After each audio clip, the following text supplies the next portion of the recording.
दर्शकों फिर दोबारा तुहाडा स्वागत है प्रोग्राम सचो सच विच जी। डॉक्टर साहब साडा अगला फेसबुक मैसेज आया है सुरजीत सिंह कादो जी का। ये लिखते हैं योगा शरीर की तंदुरुस्ती वास्ते बहुत लाहेवंद है। 160 देशां ने इस नूं मानता दित्ती, बहुत खुशी की गल है। उन्हां देशां वास्ते जिन्हां देशां दे लोकां नूं जीवन दीयां सारियां सहूलतां मिलदियां हन। इंडियन 40% लोकां नूं 2 वेले दी रोटी नसीब नहीं ते जीवन दीयां कोई लोड़ां पूरीआं नहीं। उन्हां वल्लों भी कुछ लिखिया करो। लताड़े निताणे भुखे बेघरियां लोकां दी सार लैण वास्ते कुछ चंगे काम करन। जिस इंसान दा पेट खाली है ਉਹ योगा करन नाल बीमार होणगे। मैनू कई लोग पुछ लैंदे ने कि तैनू योगा आंदा है। मैं कहंदा हां मैं ਜ਼ਿਮੀਦਾਰ खेतां विच काम करन वाले नू योगे दी की जरूरत है। ਇਹ ਕੰਮ ਵੇਲੜ ਲੋਕਾਂ ਦਾ ਹੈ। ਜੀ ਡਾਕਟਰ ਸਾਹਿਬ। ਸੁਰਜੀਤ ਕਾਲਮ ਜੀ ਦਾ ਬਹੁਤ ਬਹੁਤ ਧੰਨਵਾਦ। ਇਨਫੈਕਟ ਉਹਨਾਂ ਦਾ ਕਮੈਂਟ ਹੈ ਕਿਉਂਕਿ ਜਦੋਂ UN ਵੱਲੋਂ ਯੋਗਾ ਡੇ ਜਿਹੜਾ ਸ਼ਾਇਦ 22 ਜੂਨ ਜਾਂ 21 ਜੂਨ ਉਹਨਾਂ ਨੇ ਐਲਾਨਿਆ ਤੇ ਉਹਦੇ ਤੇ ਅਸੀਂ ਆਪਣਾ ਇੱਕ ਸੈਗਮੈਂਟ ਕੀਤਾ ਸੀ ਜੀ। ਤੇ ਉਸ ਦੇ ਉੱਤੇ ਜਿਹੜੇ ਇਹ ਝੂਠੇ ਯੋਗਾ ਨੂੰ ਪ੍ਰਚਾਰਨ ਵਾਲੇ ਨੇ ਯੋਗੀਆਂ ਦੇ ਚੇਲੇ ਉਹ ਬੜੇ ਭੁੜਕੇ ਕਿ ਜੀ ਅਸੀਂ ਜਿਹੜਾ ਉਹ ਈਰਖਾ ਕਰ ਰਹੇ ਹਾਂ, ਅਸੀਂ ਆਹ ਕਰ ਰਹੇ ਹਾਂ, ਉਹ ਕਰ ਰਹੇ ਹਾਂ। ਸੋ ਉਹਦੇ ਜਵਾਬ 'ਚ ਉਹਨਾਂ ਨੇ ਕਿਹਾ ਜੀ ਬਹੁਤ ਚੰਗੀ ਗੱਲ ਹੈ, ਲਾਹੇਵੰਦ ਹੈ, ਪਰ ਉਹਨਾਂ ਨੇ ਕਿਹਾ ਜਿੱਥੇ 40% ਭੁੱਖੇ ਮਰਦੇ ਨੇ ਲੋਕ ਜੀ ਉਹ ਯੋਗਾ ਕਰਨਗੇ ਉਹ ਤਾਂ ਬਿਮਾਰ ਹੋ ਜਾਣਗੇ। ਇਹ ਬਿਲਕੁਲ ਮੈਨੂੰ ਇਹ ਚੰਗਾ ਲੱਗਾ ਇਹਨਾਂ ਦਾ ਕਮੈਂਟ ਕਿਉਂਕਿ ਅਰੁਣਧਾਤੀ ਰॉय ਜਿਹੜੀ ਪ੍ਰਸਿੱਧ ਲੇਖਕ ਹੈ ਉਹ ਜਦੋਂ ਜਿਹੜੇ ਟਰਾਈਬਲ ਜਾਂ ਨਕਸਲੀ ਜਿਨ੍ਹਾਂ ਨੂੰ ਕਿਹਾ ਜਾਂਦਾ ਹੈ ਮਾਓਇਸਟ ਜਿਨ੍ਹਾਂ ਨੇ ਹਥਿਆਰ ਚੁੱਕੇ ਹੋਏ ਨੇ ਜੀ ਉਹਨਾਂ ਬਾਰੇ ਲਿਖਦੀ ਹੈ ਤੇ ਉਹ ਕਹਿੰਦੀ ਹੈ ਕਿ they are Gandhians with the guns ਕਿ ਵੀ ਉਹ ਵੀ ਗਾਂਧੀਅਨ ਨੇ, ਉਹ ਵੀ ਗਾਂਧੀ ਦੇ ਰਸਤੇ ਤੇ ਨੇ, ਸਿਰਫ ਇੰਨਾ ਹੈ ਵੀ ਉਹਨਾਂ ਦੇ ਕੋਲ ਗਨਸ ਨੇ। ਫਿਰ ਉਹਨੂੰ ਉਹ ਐਕਸਪਲੇਨ ਕਰਦੀ ਹੈ। ਉਹ ਕਹਿੰਦੇ ਵੀ ਗਾਂਧੀ ਦਾ ਸਟਾਈਲ ਤਾਂ ਭੁੱਖੇ ਰਹਿਣਾ ਸੀ, ਵਰਤ ਰੱਖਣਾ। ਇਹ ਪਹਿਲਾਂ ਹੀ ਭੁੱਖੇ ਨੇ, ਇਹ ਹੁਣ ਵਿਚਾਰੇ ਕੀ ਕਰਨ? ਗਾਂਧੀ ਤਾਂ ਭੁੱਖੇ ਰਹਿ ਕੇ ਦੱਸਦਾ ਇਹਨਾਂ ਕੋਲ ਤਾਂ ਹੈ ਹੀ ਨਹੀਂ ਖਾਣ ਨੂੰ, ਇਹ ਭੁੱਖੇ ਨੇ। So they are Gandhians with the guns, ਉਹਨਾਂ ਦੇ ਢਿੱਡ 'ਚ ਕੁਛ ਨਹੀਂ ਹੈ, ਉਹ ਹਥਿਆਰ ਹੀ ਚੁੱਕ ਸਕਦੇ ਨੇ। ਸੋ ਗਾਂਧੀਅਨਸ ਵਿਦ ਦਾ ਗਨਸ ਨੇ। ਸੋ ਇਹਨਾਂ ਨੇ ਬਿਲਕੁਲ ਠੀਕ ਕਿਹਾ ਵੀ ਇਹ ਵੇਲੜਾਂ ਦਾ ਕੰਮ ਹੈ। ਅਸੀਂ ਵੀ ਕਿਹਾ ਉੱਤੇ ਚੜ੍ਹੇ ਹੁੰਦੇ ਨੇ, ਕੋਈ ਪਹਾੜਾਂ 'ਤੇ ਚੜ੍ਹ ਗਿਆ ਸੀ, ਕੋਈ ਥੱਲੇ ਨਹੀਂ ਹੈ। ਹੁਣ ਜਿਹੜਾ ਸਵੇਰੇ ਘਰੋਂ ਸੂਰਜ ਚੜ੍ਹਨ ਤੋਂ ਪਹਿਲੇ ਨਿਕਲਦੇ ਨੇ, ਖੇਤੀਬਾੜੀ ਹੈ, ਕੋਈ ਕੱਦੂ ਕਰ ਰਿਹਾ ਖੇਤਾਂ 'ਚ, ਕੋਈ ਗੋਡੀ ਕਰ ਰਿਹਾ, ਸਾਰਾ ਦਿਨ ਜਿਹੜਾ ਉਹਨੂੰ ਕਿਹੜਾ ਜਿਹੜਾ ਯੋਗਾ ਦੀ ਲੋੜ ਹੈ? ਗੱਲ ਤਾਂ ਐਕਟੀਵਿਟੀ ਹੈ, ਇਹ ਤਾਂ ਵੇਲੜਾਂ ਦਾ ਕੰਮ ਸੀ, ਵੀ ਹੋਰ ਕੋਈ ਗੱਲ ਨਹੀਂ ਹੈ। ਉਹਨਾਂ ਨੇ ਕਿਹਾ ਬਾਕੀ 40% ਜਿਹੜੇ ਨੇ ਭੁੱਖੇ ਨੇ, ਪਹਿਲਾਂ ਉਹਨਾਂ ਨੂੰ ਖਵਾ ਲਓ, ਨਹੀਂ ਤਾਂ ਬਿਮਾਰ ਹੋ ਜਾਣਗੇ। ਯੋਗਾ ਕਰਾਓਗੇ ਭੁੱਖਿਆਂ ਨੂੰ। ਸੋ ਇਹਨਾਂ ਦਾ ਧੰਨਵਾਦ ਇਹਨਾਂ ਨੇ ਲਿਖਿਆ ਜੀ। ਡਾਕਟਰ ਸਾਹਿਬ ਸਾਡਾ ਅਗਲਾ YouTube ਕਮੈਂਟ ਡਾਕਟਰ ਧੀਰੂ ਜੀ ਦਾ ਯੋਗਾ ਵਾਲੀ ਵੀਡੀਓ ਤੇ ਆਇਆ ਹੈ। ਇਹ ਧੀਰੂ ਜੀ ਇਹ ਲਿਖਦੇ ਹਨ ਡਾਕਟਰ ਜੀ ਤੁਸੀਂ ਬਿਲਕੁਲ ਸਹੀ ਕਿਹਾ ਹੈ। ਹਿੰਦੂ ਫਿਲਾਸਫੀ ਦੇ ਮਾਪਦੰਡ ਨੂੰ ਸਮਝਣ ਲਈ ਬੜੀ ਡੂੰਘੀ ਸੋਚ ਅਤੇ ਸਮਝ ਚਾਹੀਦੀ ਹੈ। ਬਹੁਤੇ ਲੋਕ ਤਾਂ ਇਸੇ ਚੱਕਰ 'ਚ ਖੋ ਜਾਂਦੇ ਹਨ, ਸਮਝ ਨਹੀਂ ਪਾਉਂਦੇ। ਯੋਗੀ ਯੋਗਮਤ ਇਹ ਸਭ ਆਪਣੇ ਖੁਦ ਦੇ ਮੁਫਾਦਾਂ ਲਈ ਬਣਾਇਆ ਗਿਆ ਹੈ। ਲੋਕਾਂ 'ਚ ਪ੍ਰਚਾਰਨਾ ਅਤੇ ਫਿਰ ਵੱਖ-ਵੱਖ ਡੇਰੇ ਸਭ ਕੁਝ ਨਿੱਜੀ ਸਵਾਰਥ ਹੈ। ਜੀ ਡਾਕਟਰ ਸਾਹਿਬ। ਇਹਨਾਂ ਦਾ ਡਾਕਟਰ ਧੀਰੂ ਜੀ ਦਾ ਬਹੁਤ-ਬਹੁਤ ਧੰਨਵਾਦ।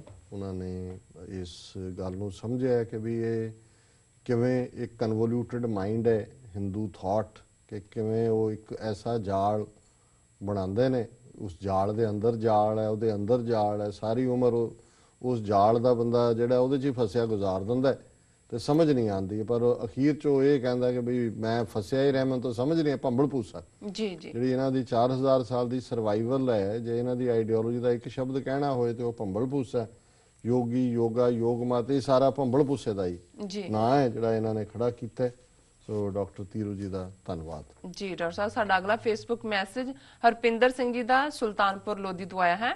ਇਹ ਲਿਖਦੇ ਹਨ ਸਤਿ ਸ਼੍ਰੀ ਅਕਾਲ ਡਾਕਟਰ ਜੀ, ਖਾਲਿਸਤਾਨ ਦੀ ਪ੍ਰਾਪਤੀ ਦਾ ਅਗਲਾ ਕਦਮ ਕੀ ਹੈ? ਰੈਫਰੈਂਡਮ ਜਾਂ ਕੁਝ ਹੋਰ? ਇਸ ਕਦਮ ਦੀ ਪ੍ਰਾਪਤੀ ਲਈ ਯਤਨ ਸਾਡੇ ਤੇ ਤੁਹਾਡੇ। ਜੀ ਡਾਕਟਰ ਸਾਹਿਬ। ਸਵਾਲ ਹਰਪਿੰਦਰ ਸਿੰਘ ਸੁਲਤਾਨਪੁਰ ਲੋਧੀ ਜੀ ਦਾ ਛੋਟਾ ਹੈ, ਅਸੀਂ ਸ਼ਾਇਦ ਉਹਦੇ ਨਾਲ ਇਨਸਾਫ ਨਹੀਂ ਕਰ ਸਕਾਂਗੇ। ਇਹਨਾਂ ਨੇ ਅੱਗੇ ਵੀ ਸਾਨੂੰ ਲਿਖਿਆ ਸੀ, ਜਦੋਂ ਇਹਨਾਂ ਨੇ ਪੁੱਛਿਆ ਸੀ ਕਿ ਖਾਲਿਸਤਾਨ ਦੇ ਵਿੱਚ ਜਿਹੜਾ ਨਿਮਾਣਿਆ ਨਤਾਣੇ ਲਤਾੜਾ ਵਰਗ ਜਿਹੜਾ ਹੈ ਉਹਨਾਂ ਦੇ ਲਈ ਕੀ ਹੋਏਗਾ ਜੀ, ਉਸ ਤੋਂ ਬਾਅਦ ਇਹਨਾਂ ਦਾ ਇਹ ਸਵਾਲ ਆਇਆ। ਦੇਖੋ ਇੱਕ ਤਾਂ ਅਸੀਂ ਜਿਹੜਾ ਅੱਜ ਇੱਕ ਪੈਨਲ ਡਿਸਕਸ਼ਨ ਵੀ ਕਰ ਰਹੇ ਸਿੱਖਸ ਫॉर ਜਸਟਿਸ ਦੇ ਲੀਗਲ ਐਡਵਾਈਜ਼ਰ ਔਰ ਉਹਨਾਂ ਦੇ ਕੋਆਰਡੀਨੇਟਰ ਵੀ ਉਹਦੇ 'ਚ ਹੋਣਗੇ ਜੀ। ਪਹਿਲੀ ਗੱਲ ਤਾਂ ਮੈਂ ਸਮਝਦਾ ਵੀ ਜਿਹੜੀ ਪੈਟੀਸ਼ਨ ਓਬਾਮਾ ਨੂੰ ਐਡਰੈਸ ਸੀ ਉਹਦੇ ਤੇ 1 ਲੱਖ ਤੋਂ ਜ਼ਿਆਦਾ ਦਸਤਖਤ 1,11,000 ਦੇ ਕਰੀਬ ਹੋ ਗਏ ਨੇ।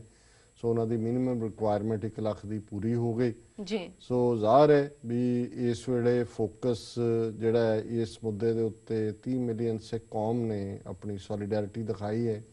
ਜਥੇਦਾਰ ਅਕਾਲ ਤਖਤ ਸਾਹਿਬ ਤੋਂ ਲੈ ਕੇ ਕਾਮਨ ਸਿੱਖ ਤੱਕ ਸਾਰਿਆਂ ਨੇ ਪਾਰਟਿਸਿਪੇਟ ਕੀਤੇ।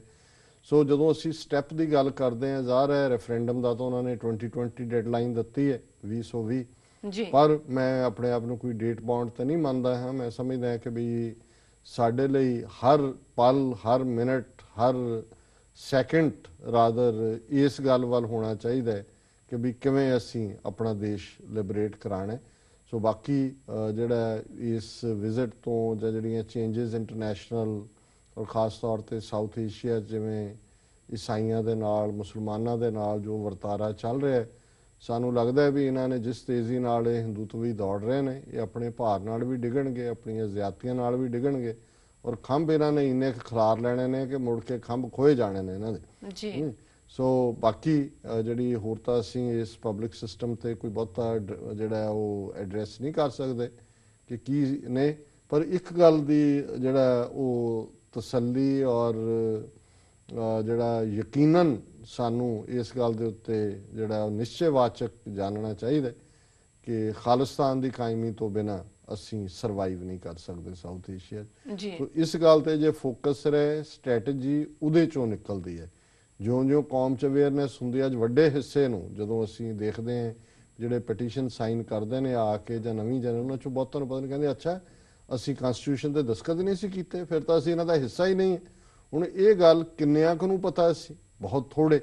ਲੇਕਿਨ ਹੁਣ ਇਹ ਗੱਲ ਸਪਰੈਡ ਹੋ ਰਹੀ ਅੱਛਾ ਸਾਨੂੰ ਆਰਟੀਕਲ 25 ਥੱਲੇ ਹਿੰਦੂ ਬਣਾਇਆ ਹੋਇਆ ਅਸੀਂ ਸਿੱਖ ਨਹੀਂ ਹੈਗੇ ਸੰਵਿਧਾਨ 'ਚ। ਔਰ ਫਿਰ ਜਦੋਂ ਤੁਸੀਂ ਰਾਈਟ ਆਫ ਸੈਲਫ ਡਿਟਰਮੀਨੇਸ਼ਨ ਦੀ ਗੱਲ ਕਰਦੇ ਹੋ ਔਰ ਉਹਦੇ ਤੇ ਉਹ ਦਸਤਖਤ ਵੀ ਕਰਦੇ ਨੇ ਕਿ ਹਾਂ ਭਾਈ ਜੇ ਇਹਨਾਂ ਨੇ ਸਾਨੂੰ ਹਿੰਦੂ ਬਣਾਇਆ ਸਾਡੀਆਂ ਨਸਲਕੁਸ਼ੀਆਂ ਕੀਤੀਆਂ ਸੰਵਿਧਾਨ ਅਸੀਂ ਇਹਨਾਂ ਦਾ ਮੰਨਿਆ ਨਹੀਂ ਫਿਰ ਸਾਡੇ ਕੋਲ ਆਪਣਾ ਘਰ ਲੈਣ ਦਾ ਹੱਕ ਹੈ ਔਰ ਸਾਨੂੰ ਯੂਨਾਈਟਿਡ ਨੇਸ਼ਨਸ ਨੇ ਦਿੱਤਾ ਹੈ, ਇੰਟਰਨੈਸ਼ਨਲ ਕਾਨੂੰਨਾਂ ਨੇ ਦਿੱਤਾ ਹੈ। ਸੋ ਮੈਂ ਸਮਝਦਾ ਹਾਂ ਵੀ ਜਿਹੜੀ ਸਭ ਤੱਕ ਗੱਲ ਪਹੁੰਚਣਾ ਹੈ ਇਨਫੋਰਮੇਸ਼ਨ ਸਪਰੈਡ ਹੈ ਇਹ ਮੱਚ ਮੋਰ ਇੰਪੋਰਟੈਂਟ ਹੈ ਔਰ ਇਸ ਵੇਲੇ ਬੜੇ ਸੁਚਾਰੂ ਢੰਗ ਨਾਲ ਹੋ ਰਿਹਾ। ਔਰ ਬਾਕੀ ਤਾਂ ਅਗਲਾ ਕਦਮ ਤਾਂ ਦਿੱਲੀ ਦਾ ਲਾਲ ਕਿਲ੍ਹਾ ਹੀ ਹੋਏਗਾ। ਫਿਰ ਲਾਲ ਕਿਲ੍ਹੇ ਦੇ ਉੱਤੇ ਜਿਹੜਾ ਕੇਸਰੀ ਝੂਲੇਗਾ ਤੇ ਥੱਲੇ ਸਿੱਖਾਂ ਦਾ ਬੈਂਡ ਵੱਜ ਰਿਹਾ ਹੋਏਗਾ ਕਿ ਭਾਈ ਹੁਣ ਸੈਲੂਟ ਹੈ to the flag to the ਮਾਰਟੀਅਰਸ।